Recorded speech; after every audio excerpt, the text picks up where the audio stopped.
Ino niyo Ceceni ya mbere kaunti-ini ino ya Laikipia iria gukorwo igitangikira ciiko cia uhahami wa kimwiri hamwe na ngahiha cia kimucii mwena uyu hamwe na kaunti iria irigicĩirie. Regional Commander Mirango ya Ceceni ino igukorwo ikihingũrĩrwo muingi na kuheo mweke wa kwigiturura na gwetherwo kihonia kia mathina matiganite. Mubango uyu ugikinyanirio ni ruhonge rwa ugitiri, unyitaniri na kambi ya mathomo ma mbiraru cia Ngeretha guku bururi-ini Batu kumwena wa Nanyuki. The smallest of us, the one that hurts the most, can get the support they need.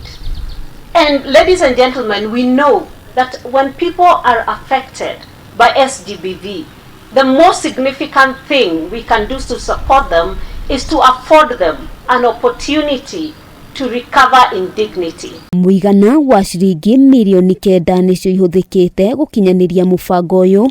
Munini wa Inspector General Lamet akiuga Ceceni ino igukorwo igiteithiriria andu aria matagiaga na mweke wa kwiyaria. Have it here, and if it is not advertised for people to know that we have such a service here, then it may not be of great use.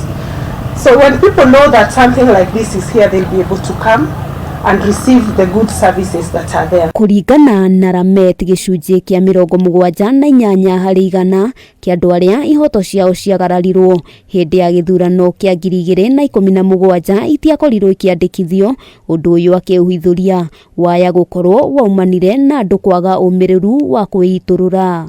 Police officers have also been involved in cases of SGBV, either as survivors or as perpetrators. It is not enough that they're already hurting, but if they cannot have dignity, if they cannot have justice, if they cannot have effective health care, then recovery is not possible. Ruhonge rwa borithi ona gukiri uguo ni moritio kugia na uigĩrĩrĩki riria maratangikira mathina maya. Muingi naguo kihoyo kugia na mwihoko na ruhonge ruru niguo wira uyu ukorwo ukihutha. Handũ-inĩ ha Kameme TV, rĩtwa rĩakwa nĩ Wambui wa Njuguna.